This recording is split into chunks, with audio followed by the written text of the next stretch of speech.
Are the 49ers frauds? We're breaking it all down here on today's episode of Locked On NFL.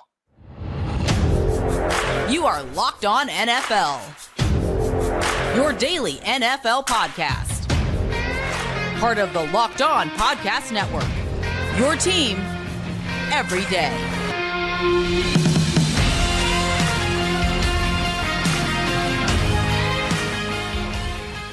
What's going on, football fans, and welcome into another episode of Locked On NFL, your daily podcast covering all the biggest stories around the National Football League every single day. Here is a part of Locked On Podcast Network, your team every day. Thank you so much to all you everydayers out there making Locked On NFL your first listen of the day every day. Don't forget you can subscribe and follow always for free on YouTube or wherever you get your podcasts. And it is Tuesday here on the Locked On NFL podcast. You've got Tyler Rowland at Tic Tac Titans in for Luke Braun today.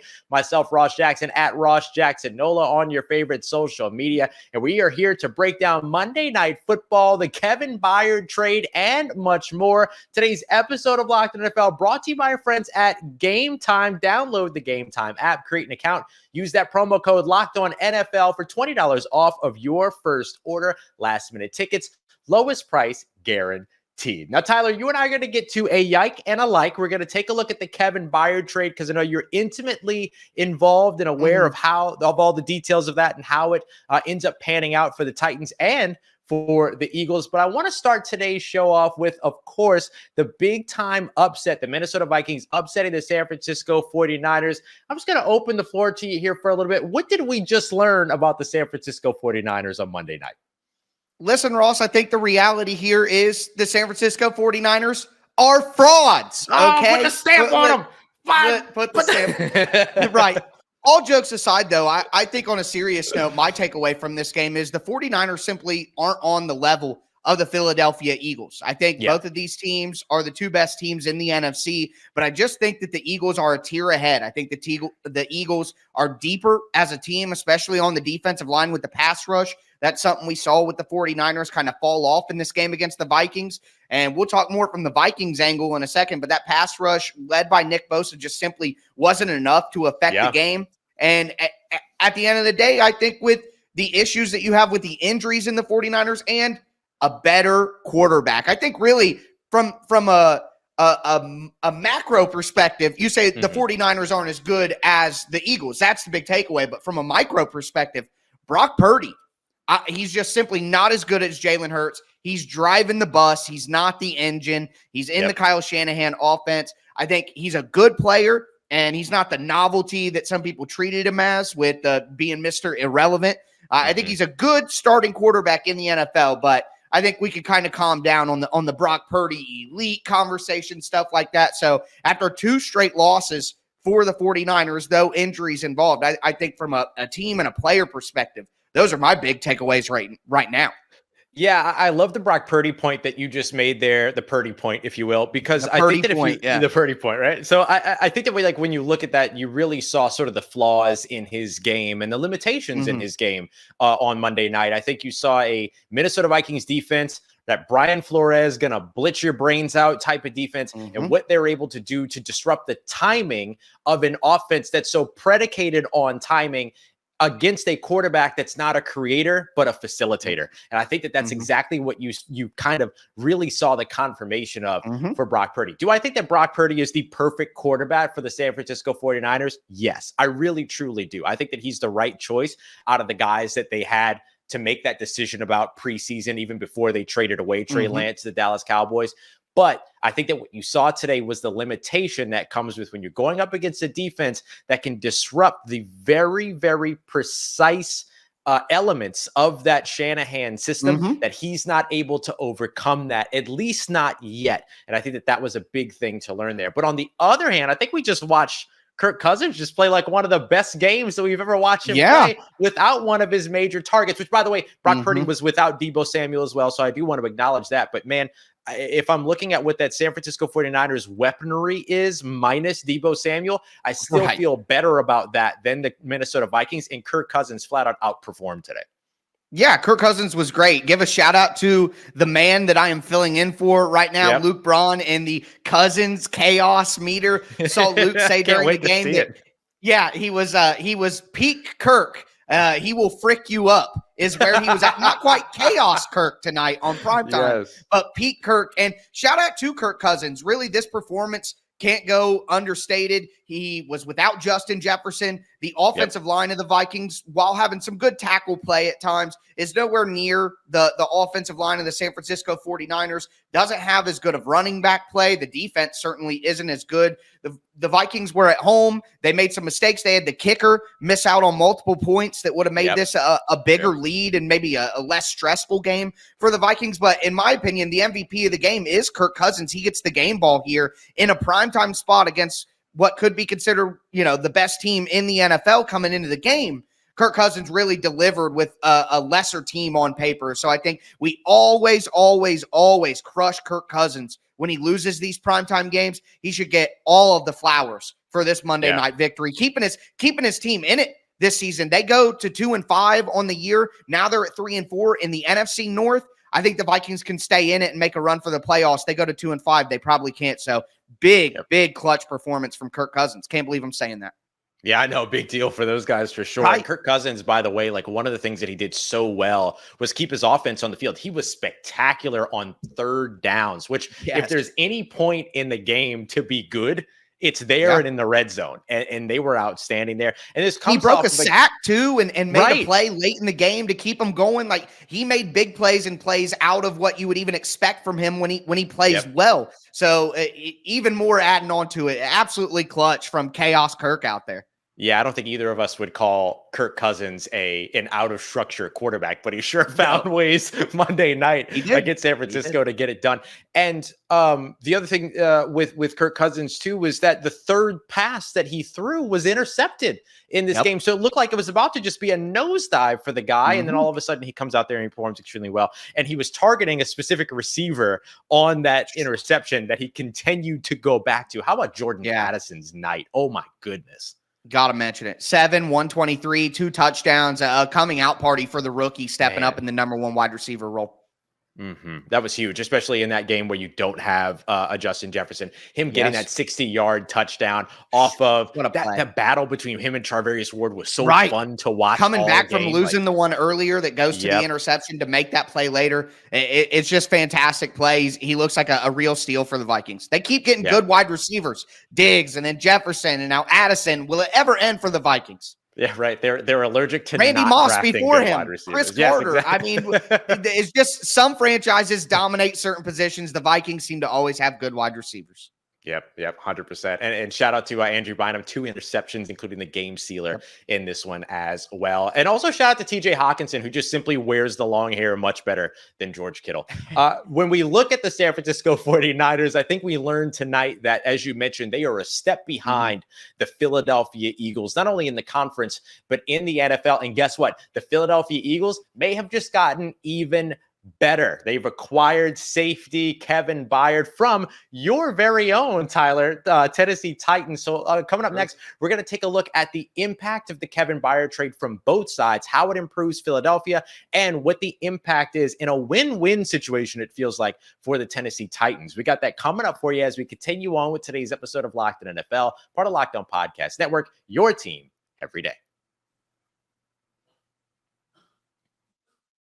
Do want to let you guys know that today's episode is brought to you by LinkedIn Jobs. Look, these days, every new potential hire can feel like a high-stakes wager for your small business, and you want to be 100% certain that you have access to the best qualified candidates available. That's why you have to check out LinkedIn Jobs. LinkedIn Jobs helps you find the right people for your team faster and for free. They have simple tools like screening questions. It makes it really easy to focus on the candidates with just the right skills and experience so you can quickly prioritize who you want to interview and hire. It's why small businesses rate LinkedIn Jobs #1 in delivering quality hires versus leading competitors. LinkedIn Jobs helps you find the qualified candidates you want to talk to faster. Post your job for free at LinkedIn.com/LockedOnNFL. That's LinkedIn.com/LockedOnNFL to post your job for free. Terms and conditions apply. Also want to let you guys know that tonight's episode is brought to you by PrizePicks.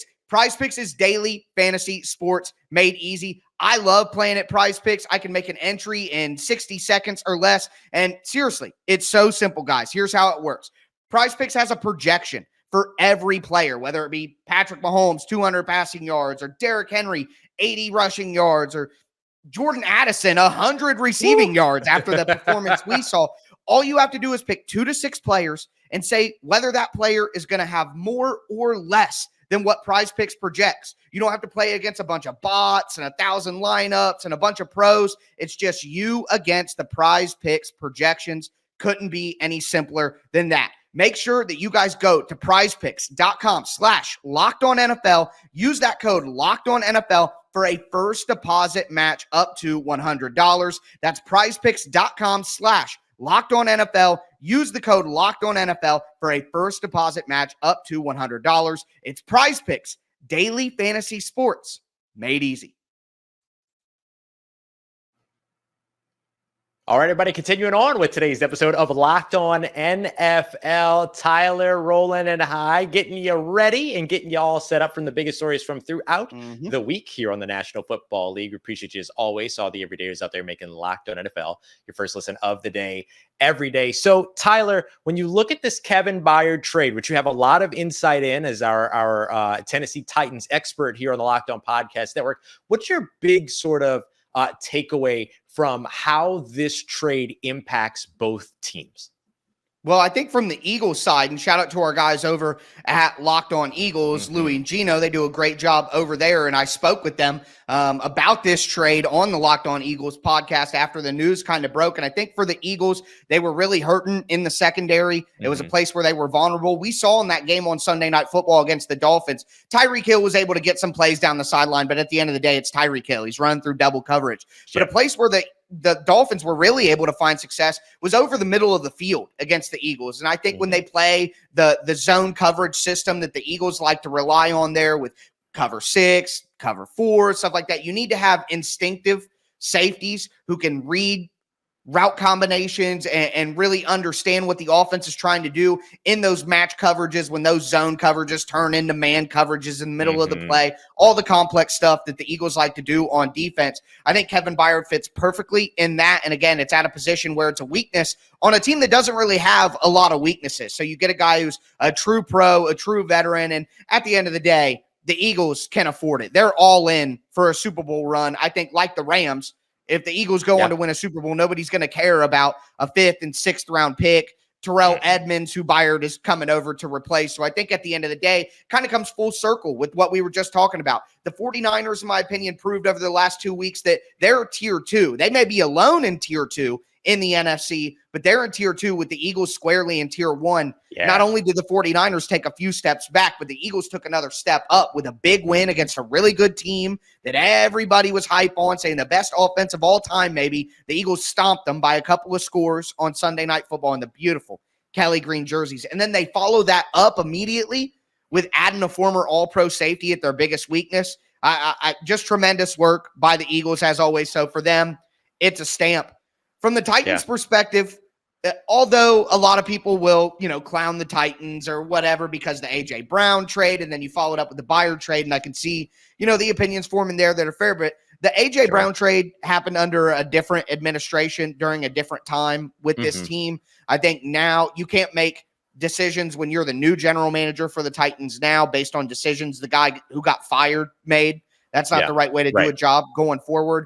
Kevin Byard was going to be off the team in the offseason. The way they restructured his contract in the offseason, they weren't paying him $19 million and a $5 million roster bonus next year. So he's going to be off the team anyway. The Titans are 2-4, probably going to 2-5 soon. And it's best for the Titans to focus on the future.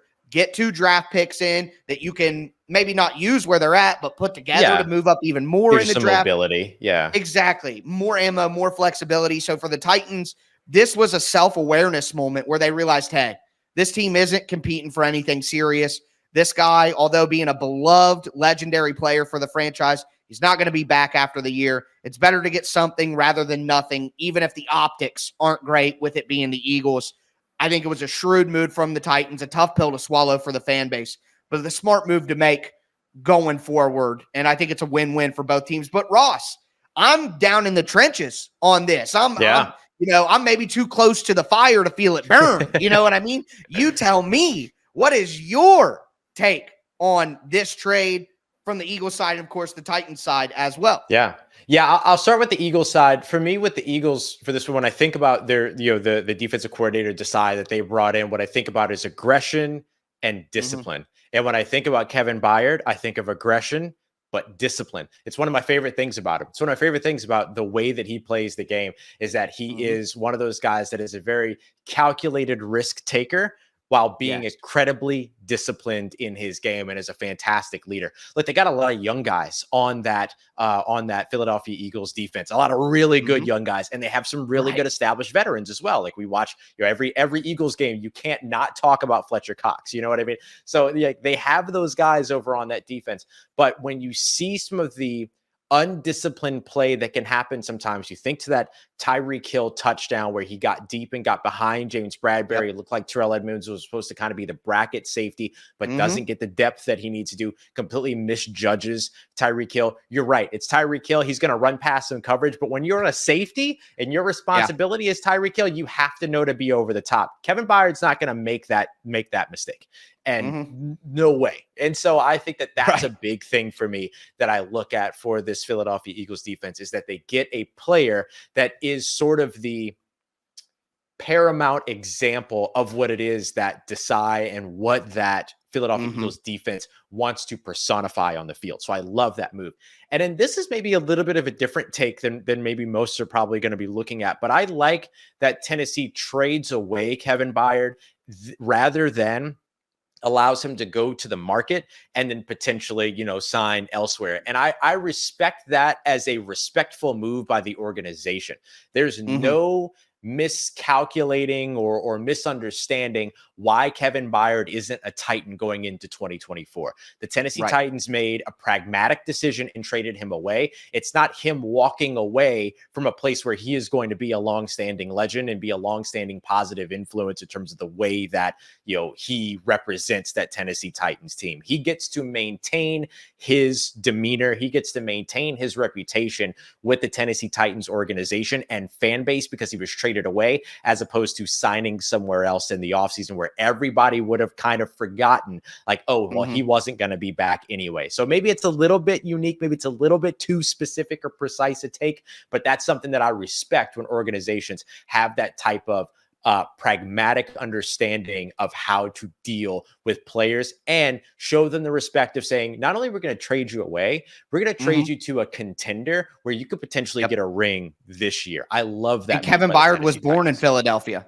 So how lovely is that? Like, it's for a guy who's been a stand-up guy. I think that it's a perfect match. For where he should go. And from the Titans' perspective, people say, "Oh, the Titans look bad here because they're trading." But I think you would look worse if you held a player 100%. Like that, made him play through a rebuild, things like that, made him make a decision in the offseason. I just think this is the right way to handle it. I did want to throw in one note that I thought was interesting. Tyreek Hill is so fast that in New England, Belichick would literally have a scout team wide receiver start 2 or 3 steps ahead of the line of scrimmage so that they could simulate Tyreek Hill's speed and how quickly wide receivers get on you. So just wanted to throw that in there because it's insane.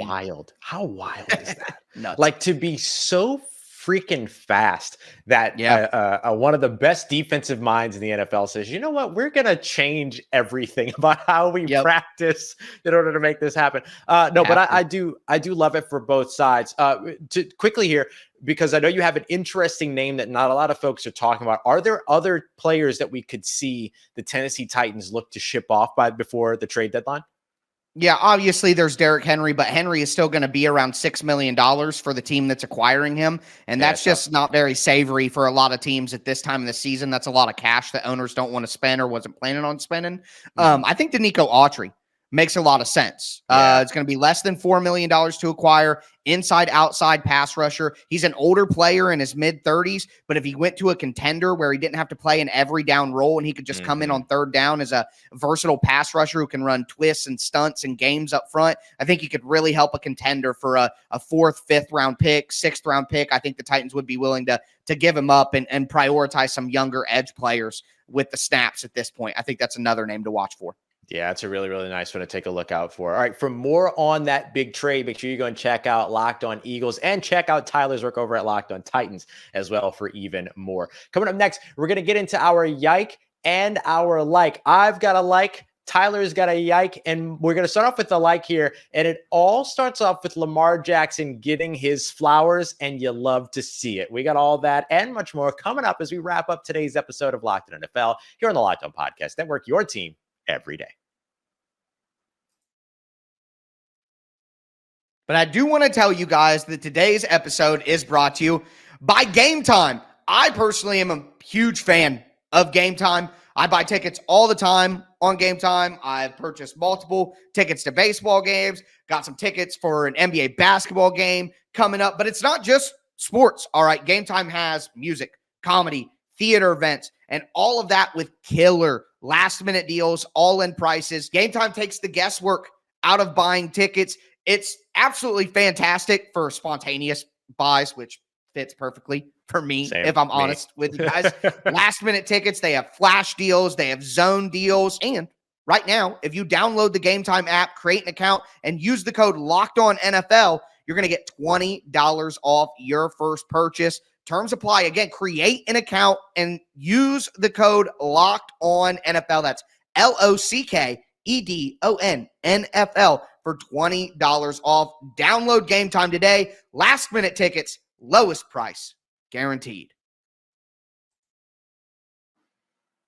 All right, everybody, wrapping up today's episode of Locked On NFL with our yike and our like for the week. We appreciate all the everydayers here being with us for another episode of Locked On NFL, making us your first listen. Don't forget to go and check out Locked On NFL Kickoff here on Locked On NFL, as well as every single one of our NFL shows at 2 p.m. Eastern time on Friday to get you ready for the big weekend ahead, where the I almost said the Houston Oilers, but where the Tennessee Titans will be wearing their beautiful Houston Oilers jerseys, which, by the way, they will not fall to 2-5 because they're going to look too good to lose the Atlanta Falcons. That's the way that I'm going to put it out there.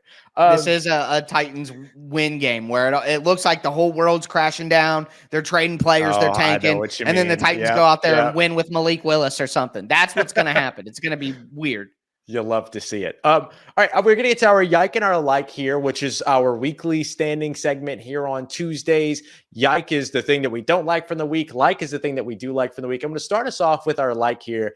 And Tyler, this one's simple for me, man. I've been waiting for it for the past couple of years to see that Lamar Jackson rebound, and it's here. Lamar Jackson was outstanding going up against the Detroit Lions, a team that has already been crowned over and over again all throughout the season and even before the season. And, right. And Lamar Jackson was just outstanding. 3 for 3 touchdowns, 2 to Mark Andrews. You saw him, all the escape acts, all the things that he does, ran for a touchdown on a 4th and short as well. Beautiful play designs out there by Monken. Like, it is really coming together for Lamar Jackson. And I think right now he's on a little bit of an MVP tear. Like, he's making a case for himself early on when it comes to another MVP season for the quarterback. So you love to see it, especially with all of the contract talk that went on around him, recently and everything. And to see him come out and perform the way that he has so far this season, but particularly this week, gotta love to see it. Yeah, no, he was absolutely spectacular. On this program, on the Thursday version, of course, I've been a big proponent of the Baltimore Ravens. We're winning this division this year. I thought it was going to be a bounce-back season for them. I'm not going to act like I thought Lamar was going to go absolutely nuclear like this. But he is, and he deserves it with the new offense. I kept saying, Ross, in the group chats and everything, my big thing was I'm glad that the Ravens added some wide receivers, because now we get to stop having the conversation of, is it Lamar? Is it the receivers? Zay Flowers has looked good. Lamar has been boosted by having some real wide receivers. Odell Beckham is a shadow of himself at the end of the day, but he's still able to get open. He's still able to be a good third wide receiver. If Bateman can come along with Mark Andrews healthy and in the fold, The Ravens are really coming along. I think they're going to be a force to be reckoned with as the season continues. Shout out to Lamar Jackson, though, who's proven right now with a modern offense in the passing game and actual talent at wide receiver. That. He's an MVP again. This is crazy. Yeah, who'd have thunk if you just update the offensive system, bring them into modernity, and say, here's some weapons for you to utilize, that it would work. But I love it. I love it. Yeah, absolutely. And I love that he's proving it right. You know what I mean? And that it's not a situation to where it's like they did all that and then it's still not working. They did all of it and it's working. All right. Sorry. My bad. Well, answers is what we want more than anything else. You know what I mean? Yes. That's my favorite thing about sports debates.